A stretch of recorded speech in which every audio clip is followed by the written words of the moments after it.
call to order this WLFEA board meeting. Would you please rise and join me in the Pledge of Allegiance? Pledge allegiance to the flag of the United States of America and to the republic for which it stands, one nation, under God, indivisible, with liberty and justice for all. WLFEA roll call, sir. Director Mustafa. Here. Director Heppel. Director Stanton. Director Polisi. Here. Director Carrillo. Here. Director Russell. Here. Director Stent. Here. Director Holbrook. Here. Director Buss. Here. Director Webb. Here. So even though this is a WLFEA meeting, we do have forums for Central Valley Fire Rescue Australian Ambulance Center as well, but all decisions will be done by the entire WLFEA board. We have a forum. So we have one item, old business, the union grievances. There are two grievances. Remember, we discussed it last board meeting. Directors wanted more time to deliberate. And so we're here today, hopefully for a decision by the boards. Chief Chance will handle any additional presentations that the board desires. We do have online Vice President Dan Allred, and I think I don't believe President Deaton is on. So he was on, but maybe Alred's here. so. We're available for any questions directors might have. And if there are no questions, then we could go into motions. There's two grievances: regular overtime calculations and overtime for conflagrations. We need motions to either accept or deny the grievances. Each one.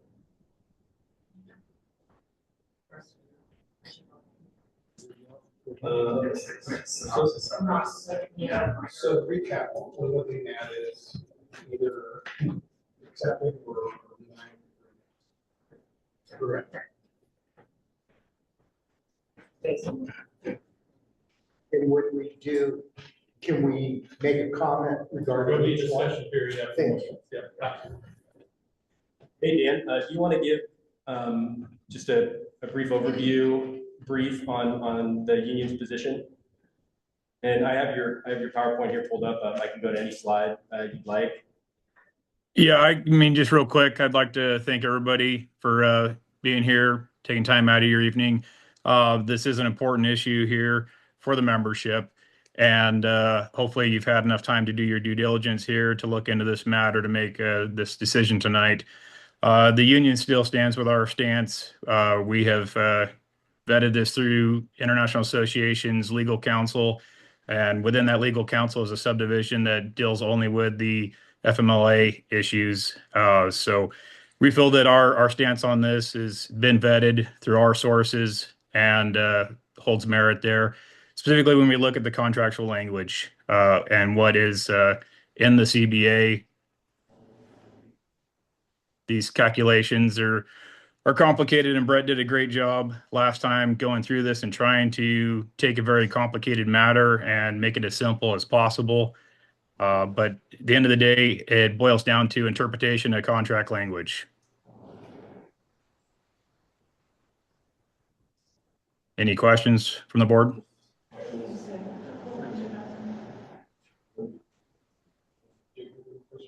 don't have any questions.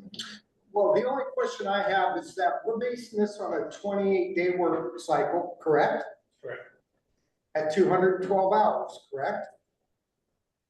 Before overtime starts. Right, for overtime. That's all. That's my only question. It's a 56-hour work week? Correct. Yes, they're eligible for overtime after 53. Average 56. So do we have a motion? On which one do we want to start with? About the regular overtime. Regular overtime? I make a motion that we deny it. Motion by Director Polisi. Is there a second? Second. Second by Director Carrillo. Discussion. Reason for denial?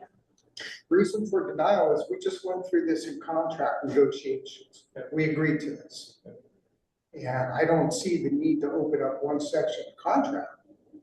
Open up the whole thing and go back through this. Understood. So my feeling is done. Membership had an opportunity at the time, and we all agreed upon it. So Jim, question for you then, as I'm reviewing the articles, right, that are provided, the language appears to be aligned with what they're saying, right, based on the language of the provisions, and not necessarily what you agreed upon in the union agreements. So that these provisions, they're on page, what are the articles? I don't have it in So front you of me. want to, Yes, this is my concern, is the language that we put in that contract that really goes against what our interpretation is. If that's in the contract.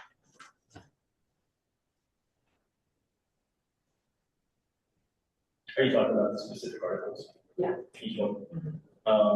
So those articles are in the contract, both the last contract, which this is reflecting, and then the current contract. However, there are other articles, I mean, those aren't numerical, right? They jump around. And so it's our position that they pick the articles that are really favoring their argument. And I can't remember directly what they were here last time. I cited several articles that didn't clearly support, our position as a department. We've also reached out to legal counsel. We probably wouldn't be pushing this that far if we didn't get legal counsel. And that's what FEA's attorney and telling us that we are following FLSA, the law. So that's our position. And that was my question too. We already are following those things, correct? yeah, we're following. I don't know which ones you're specifically talking about. We're already I following. think we're following. I do too. And we certainly interpret the contract in our favor, just as you're trying to interpret it in their favor. I mean, it stipulates right here. 12 So for clarification purposes there, we're not asking to open up this article in the contract. We're asking for the CBA to be honored in its integrity. And that's where we get into this problem, is interpreting the language in there. So Article 8.6 is extra duty shifts shall be compensated at the overtime rate of the time of 1 1/2 time regular hours. So in our interpretation, you have your regular assigned shift schedules. Anything that you work outside of your regular assigned shift schedules should be compensated at that rate. The way the district is currently doing that is that whether you work in overtime or your regularly assigned shifts, it's all counted as regular straight time until you hit your 212 hours within that FLSA period. At that point, after that, then they will start paying at the time and a half or halftime on top of your standard time for your regular shifts, anything in excess of the 212 hours. That is a way to interpret the FLSA exemption law for the 207K exempt employees.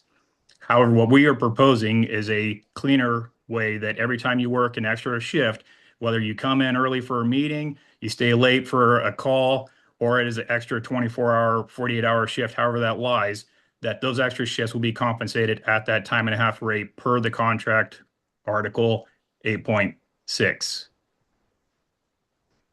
And we feel that's a complete misrepresentation of the contract. We give overtime for any extra shift. They get paid time and a half for that shift. If we do it their way, they get overtime for those extra shifts, and they also get additional overtime for regular hours. That's correct. And that's the not the way argument. I see it. So you're paying overtime on overtime? Well, it'd be moving regular hours to overtime. Yeah. That right now we're paying at regular hours, or regular wages, that would move to overtime. Speed up calculations and the accumulation for overtime. So just for clarification, if people are working their normal shift and for some reason they have to hold over, somebody gets stuck or there's an emergency, they got to hold over for 4 hours, they're going to get time and a half, correct? Outside of, yeah, Yeah, but as long as it's over their 96 or whatever, 48, whatever, they're going to get time and a half, right? but that's, yeah, and then if that shift's already over 212, then it'd be an overtime already. But if it's not over 212, It'd be regular until it was extra, the extra shift. They would end up getting time and a half later on. We're just saying up until 212, it's straight time. And then after that, it's overtime. and That that comes into play, you know, where they pick up an overtime shift, you know, is before the 212 or after, it gets kind of convoluted, so. You know, our position is just, it's just plain and simple, it's 212 up until, you know, you hit that threshold and everything thereafter is overtime. And every extra shift they pick up is isolated as paid at overtime rate anyway. Correct. So they pick up an extra shift in week one, that's an overtime rate. This is counting towards the total accumulation. Well, We just got, That's another problem is when the employees are looking at their pay stubs, we pay monthly and the FLSA cycle is a 28-day cycle. So those don't always align. And so it's hard for an employee to go back. Additionally, when we started, this was back in March, I believe, of 25, this grievance, that at that point in time on their pay stubs was not specifically calling out their FLSA pay. So anytime you exceed that 212 hours, you will get halftime on top of your regular time for a regularly scheduled shift. That's how FLSA works there. And that was not being called out. So when employees, they had a hard time interpreting their pay stubs to see if they're even being paid accurately for the hours that they worked. I think that's a different argument. That, you know, I believe we have the possibility to do that, but yeah, I mean, between the pay period and, I mean, if there's, yeah, I think that's kind of a different issue. If there's an issue with pay period and work periods. So And then being able to see software won't show the overtime that they're working, or it will? It doesn't split. It doesn't. Yeah. Can it be set up to where it does so they can see it? No, I think the issue is that we pay monthly, Right. so it could be anywhere from 28 to 31 days. But their work period, where we're calculating overtime, does not correspond to that pay period. So there could be, you could have two work periods on one paycheck, or parts of two. So it is confusing, and that's part of going to the FLSA, the 28-day period. Just to clarify, their stance is saying that anything over the 56 hours that they're working for our work week, anything additional past that would be the overtime pay, is that correct? I'm sorry, say again? Anything after, so like just say week one, you guys cap at 56 hours, right?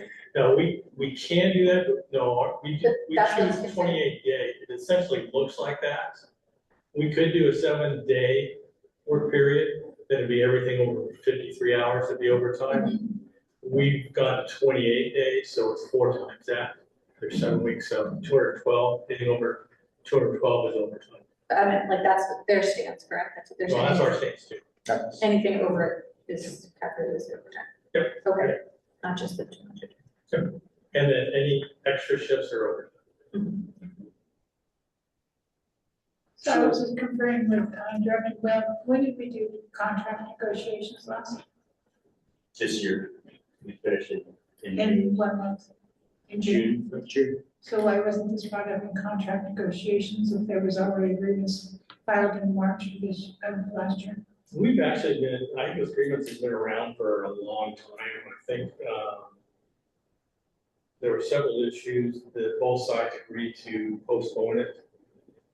I don't remember, Dan, when this was originally brought up, but it's been a long time. I think it started in March, and that is the complexity. It's like I said, that the International Association has their own legal team, and within that legal team, they have a department that only deals with FLSA. And so we sent this to them. They took several months going back through research, and we sent them pictures of several employees' pay stubs and then what they actually worked so they could go back through and rework all these calculations.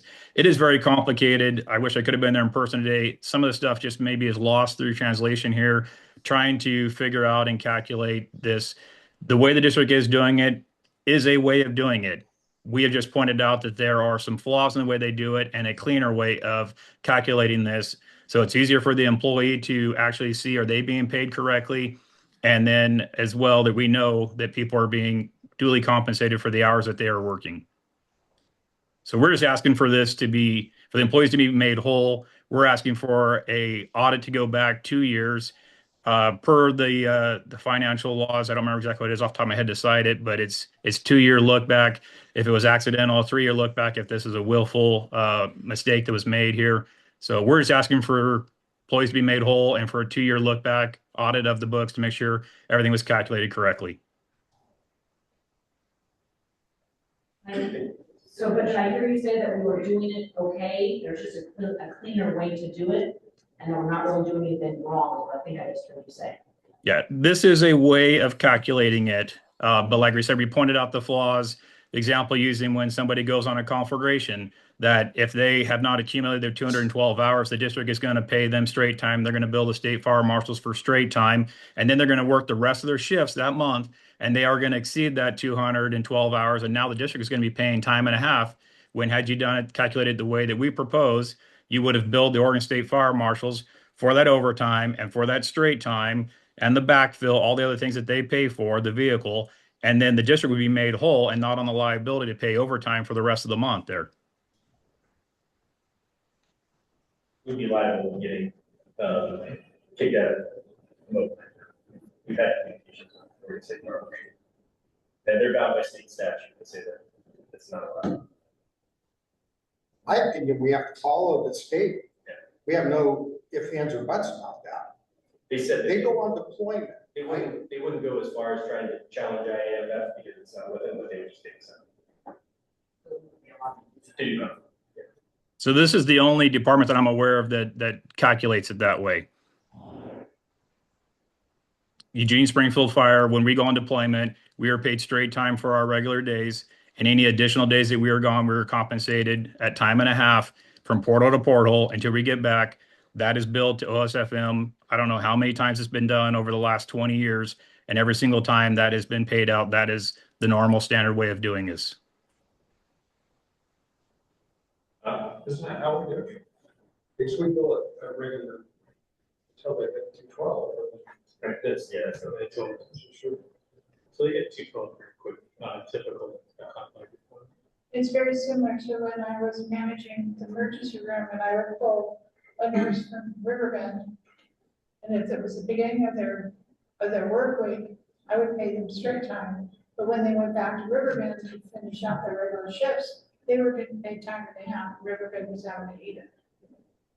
So it's the same thing to me, is that if they get deployed out to a fire, you know, up until that 212 is up, and then after that, whoever is working them at that time eats the time and a half.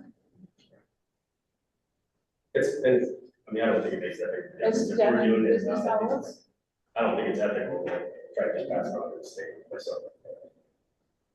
I think that the best solution is to deny it and allow, if they want to go the person run, figure it out. Okay, so we've got two grievances. The second one is on conflict overtime. So this is Want to just, vote on separate? this one, yeah, we do it separate. So we have a motion for just a regular overtime. Okay, Motion, So people are still getting paid, they're still getting paid their time and a half for any, if it's 1 hour over their normal work schedule, they're still getting paid time and a half, correct? correct. Yes. Just want to make sure everyone's getting their, It sounds like we're doing it right, just clean. yeah. I don't know that it's because that's up to interpretation. I think that's a different argument, how we do payroll. We talked about going to 2 14-day work period and pay period. Then unfortunately, if we do that, then our employees would have to survive for 30 days with half a paycheck. And there's not many employees that are willing to do Yeah, that. and I agree. I don't think that should, Yeah, it's just, if we made that transition, it would be tough. it'd be very tough. I call for the question. Any further discussion? Okay, roll call vote. Director Stefan. Sorry, which vote is this, the first one? Or the This second? is, yeah, regular overtime. The motion was to deny the grievance. So you're on the spot. Yeah, I know. First one. First one, no pressure, I would deny it. I don't think we should deny it, So so, no. you're voting against okay, you're voting against the motion? Yes. Okay. Director Stanton? Director Pepperell? Director Felici? No, So you're voting against your. no, I'm voting for denial. I'm sorry, yes. Now I'm confused. That's what I started. Director Perillo? I'm voting for it, yes. The denial. Director Russell? Yes, Director Stin? sir. It's probably trying to find your unmute. Director Stent, you're muted.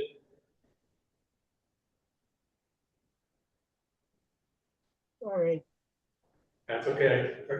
Are you voting, do you want to approve or deny the grievance? I vote yes. So it was yes. Can you speak up? That was a yes, Director Stent? Yes. Yes. Director Holbrook? Yes. Director Buss? Yes. Director Webb? Yes. The motion passes to deny the grievance. Union always has the right to go to binding arbitration. Correct. The second grievance is on calculation of conflict overtime. Can you give us a synopsis of that grievance, please? It was very similar, but it was just any day on conflict, they were considering to be extra duties. And so if they went out on the conflict on day one of their work period, essentially every day would be overtime, time and a half. We would bill straight to the state. And then one of the positions was their regularly scheduled shifts, they would still get straight time, but all the other days in between would be overtime. Then they come back and if they have regular shifts, those would be straight time. We said that's not legal. Once they hit 212, we gotta pay them overtime. So while they're there, they work their shifts. Once they hit 212, if it's all on conflict, then they start accumulating overtime. If not, whenever they get back and they hit 212, it's overtime. But if they went on a conflict day one, it was overtime every single day because that's extra duties. Part of the argument that they made in the grievance that they presented was that we clearly want to pay them overtime for anything outside. And then, our argument, I provided several examples of how that was not the case, that everything outside of their scheduled shifts, the district wanted to pay them, or the authority wanted to pay them overtime at. So that's our position. If there's any follow-up questions, if that makes sense. When they go on conflict, I have no idea, are they being paid for 24 hours a day, or are Yes. they getting, Yeah, shift. 24 hours a day, they portal time for when they leave, and then they get back to work. so it would take, what, 10 days before they hit the 212 then, or not? That's- Unless they've already started. Unless they already have Unless they already shifts, yeah. But at the most, it would be like 10 days or so, and then you're into, Yeah, and then they get back and, get back on shift or if they have more issues. So when they So that- go- I was gonna say, to add to that, that's where this whole grievance started, was after last year when the crews deployed to California. They were gone for a sizable amount of time, and when they came back, several of the people were questioning their pay, had they been compensated correctly. That's what caused us to dive into the payroll issues, and we found the way that the FLSA was being calculated, and as well as the way the department has been billing to us of him for deployment crews. And we're not proposing that you would pay them straight time after they came back. It would be for their regular shifts, they would still get their regular straight time. Anything in addition to the 212 hours would still have FLSA laws applied to that, which would be 100% compliant. And like I said, this is how other agencies in the state do this for deployment or for configuration deployment calculations. When you have people that work shift work, that you get compensated your straight time for your regular shift days, time and a half for every additional day that you were gone, portal to portal. And then when you come back from that, you go back to your regular shift work. And so if it's a regular assigned shift day, you would receive regular time for that. Any additional overtime you work when you come back, you would receive overtime for that. The FLSA would still apply once you have exceeded, which most likely you probably have exceeded your 212. So then actually on those straight time days, you would get halftime on top of your straight time is how that is calculated. And that's how these two agreements play on each other, that the way you're calculating the FLSA affects the conflagration deployment as well as when they come back from conflagration. You feel that's counter to what the state tells us we should do? State says you can't have a special conflict rate, and that's what we feel the union is asking for. State of Oregon, state of California, the State same. of Oregon. And that's, California's the same way too. but that's not a special conflagration rate. We're just asking for people to get time and a half for anything additional beyond their regular work schedule. And per the contract, that's exactly what that article reads, that anything additional would be compensated at time and a half. And that's my question too. When people are being deployed, if I understand this right, they're making straight time for their normally assigned shifts. And on their 4 days, they're there still, so they're making time and a half. No. That's what we are proposing as the union. And it kind of goes back to the other grievance where it's just lowering that 212 threshold, which, yeah, so we just do the 5. We don't consider, we don't consider complex extra shifts. We consider that regular assigned. Time worked. Time Time work. worked. Are employees required to go on complex? No. They've all. Purely volunteer. So let me ask you, when they go on deployment, whether they're going as a strike team, rainbow, task force, whatever, when they get to the incident and they check in, what kind of shifts are they actually on the fire line? Are they doing 12s, 24s, and then resting for 24? It depends. Usually they're all for 12. All paid. Right, I Yeah. get it. But It all depends on where you go. So in the state, normally they do a day shift and a night shift. Occasionally, Oregon has done a day shift, swing shift, and night shift. So the normal expectation is 12 hours on the fire line, which normally equates to more like 14 or 16, and then you're back at camp and you're back at it again. So even though they say it's 12 on, 12 off, it doesn't normally work that way. In California, on past deployments there, normally they have done 24-hour shifts, so it is 24 hours on the fire line, 24 hours back in camp. But once again, like I said, normally because of the bleed over, waiting for relief, briefings, all that stuff, it equals out to be more like 26, 28 hours on, and the rest of the time you're back in camp trying to rehab, get your rig ready to go out again, all that stuff. But it is all paid portal to portal from the state of Oregon. Doesn't matter if you go out of state or if you stay in state. I agree. I think they should be paid straight time for their normal days, and any extra day, they should be paid time and a half. It works out the same. I mean, that's one of the examples.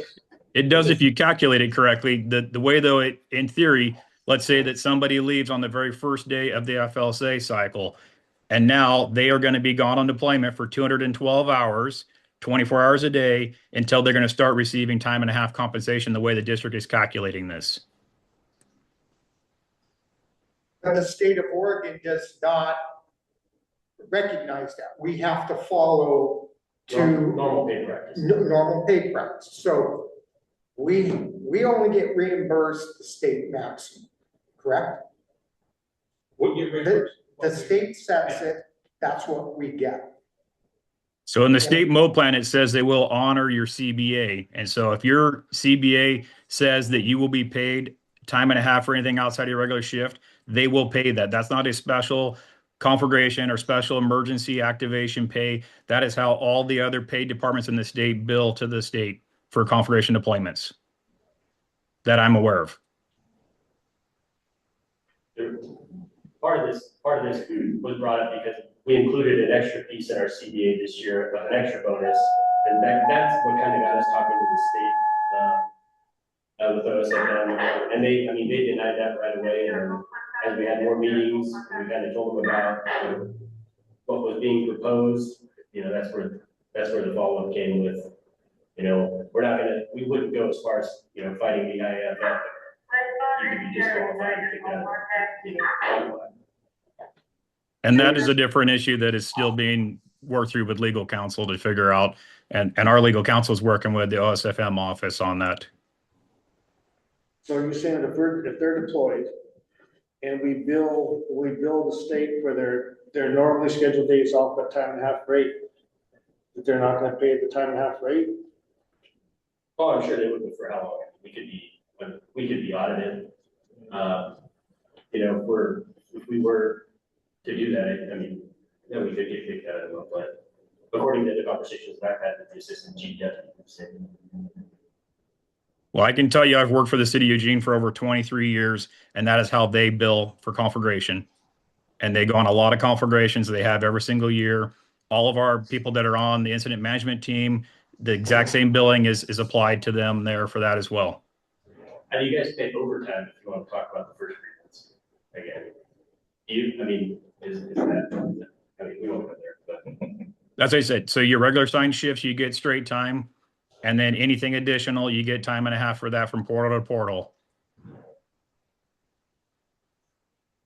So with going back to the grievance we just voted, it's saying that if they come in and work an extra shift, they don't get the time, do they get time and a half for that extra shift? And then they still have to, but that time does not go towards their 212. Correct. Because I'm concerned that if we do this, are we contradicting ourselves on both of those? That's why these two grievances play hand in hand here. Yeah, no, our position is the same. It's 212 and then anything after is 20. So If we count that we as vote 212. to accept this grievance and deny the other one, we're contradicting ourselves. Correct. Okay? So regardless, they're gonna get over 212, whether, even if you work an overtime shift on your 4-day, eventually you're gonna still have to finish the other 10 shifts, so you're gonna get made whole. I just wanna make sure everybody's made whole. Yeah. Wanna make sure everybody gets paid. If they work an hour overtime, they get time and a half for that hour overtime. It's just I think it's just a matter of we can have a Where right. do you get it? Is it on this paycheck or is it on the next one? For that You know, time and a and half. that's where the So difference is coming. you're saying whether it's on this paycheck or next paycheck, they're gonna be made whole. We feel that they're. Yeah. From the IEF, our standpoint is that there's lots of error in the pay. That's why this was brought to our attention, was because employees felt like they were not being duly compensated. And because the time your monthly paycheck's not lining up with that 28-day FLSA cycle, it's hard for the employee to go back and double check the records to make sure that they're being paid correctly. Again, we think that's a separate question, a valid question, to be concerned. And I just don't know how we can address that unless we go to a 14-day pay period, work period, which again. Biweekly pay and a 14-day FLSA cycle would alleviate all of this here. But we brought that up during contract negotiations, and the determination was that the current software that the department had for billing would not do that, and that they were looking at new software so that in the future, hopefully they planned on getting to a 14-day biweekly paycheck with a 14-day FLSA cycle, so everything matches up nice and cleanly. And that is something that we are still looking at, and I've been told that that's something that the union's also evaluating, whether the membership is fully aware of what that means for, you know, with paychecks and pay, especially up front. But again, I think that's a different conversation. I mean, that would alleviate these grievances. That has nothing to do with grievances. Being able to follow your own pay, that's a different issue. What's the arbitration on this? Is this a separate arbitration or is it combined? Same. It would be separate. We could certainly have that discussion with the union to combine it. I think they'd probably be open with that. I think we'd be open. I think this is a question that could go on forever as far as interpretation. So I make a motion to deny the grievance, and if they want to push it to arbitration, we'll figure it out. Okay, motion by Director Webb to deny the grievance. Is there a second? Second. Second by Director Buss. Discussion.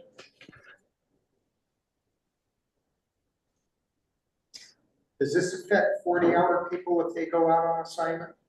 How is their overtime calculated? We do the normal pay schedule for them as well. Okay, so if they go out on a 14-day, they work, 40 their hours. work schedule is Monday through Friday, 8 to 5. I'll just use that. So they get straight time for the 8 hour, then it kicks in overtime after. Is that correct? No, 40 hours. Yeah, no, I know, but I'm saying 8 hours a day. So that back end of overtime is collected at the end. After 2 days. But they're on 24-hour shifts. It's a 40-hour week, 40 hour. So after 2 days, they accumulate the 40 hours. 18-year cumulative. So they start getting cut in half. Okay, so It all depends on when that deployment lands in that 28-day cycle, which is where it's complicated. The most simplest way to explain it would be that if you happen to leave on that deployment at the beginning of it. However, like I said, it can get a whole lot more complicated if it landed on day 24, and then now your deployment is split between 2 separate FLSA cycles.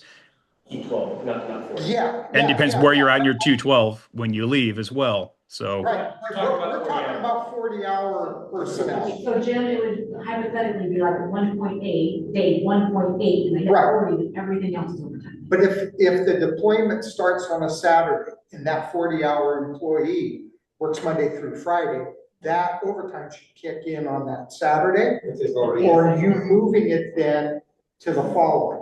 It moves to the following. Oh, never mind, all right, It would start over, it'd be a new work period, starting gotcha. Sunday. So 40-hour week employees on a 7-day FLSA cycle, correct? 7-day, yeah. Yeah, so your 40-hour week employees are on a 7-day FLSA cycle. The same thing there, depends on where does that cycle start? Does that cycle start on a Monday? Does that cycle start on Saturday? And then where does that deployment fall? How many hours have they already worked that week into that cycle before they leave on a deployment? Does that make sense? So if somebody is halfway through the month, they get deployed halfway through the month, they're already most of the way towards starting overtime anyway. So there's a good chance overtime hours are gonna be Halfway through the work period, then they'd be halfway there. That is the month. It'd come much quicker.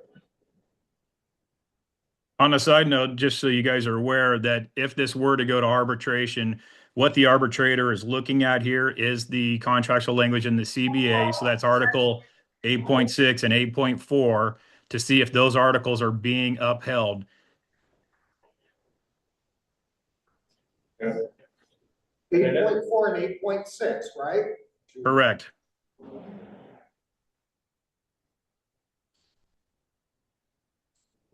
additional articles that we have. Those things apply as well. Okay.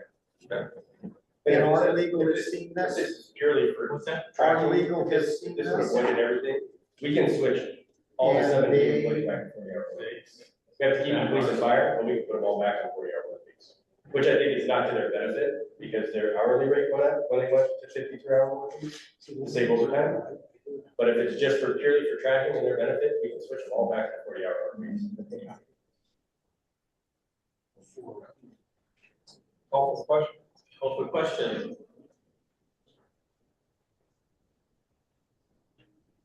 Roll call vote, please.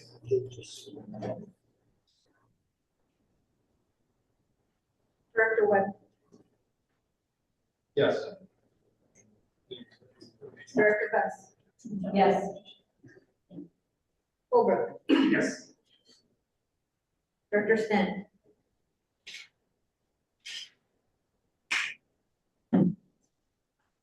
Director Stent, we're asking for your votes. You're muted. Yes. Director Russell, Yes. Director Carrillo, Yes. Director Placey, Yes, Director Estefan, no. Second grievance is denied. Appreciate all the directors coming to the special session. Thanks, Daniel, for his. Yeah, thanks, Dan. Yeah, thank Dan and President Dean for all their work. It's been, like we mentioned last time, I know there's been a lot of discussion between the union and admin, but it's been very civil discussion and, yeah, we worked hard on trying to solve this issue. That's the same on our side here. I appreciate the professionalism and the due diligence to put into this. This is an extremely complicated matter. Like I started out this presentation or this meeting tonight, letting you all understand that that is why there's a specialty within the legal realm that specialize only in FLSA. So we will continue to push this along and hopefully get a answer that's good for everybody. Thanks, Dan. Thank you. Thank you. Our next board meeting is joint board meeting on January 22nd. If there's no further comments by directors, meeting is adjourned. Stand.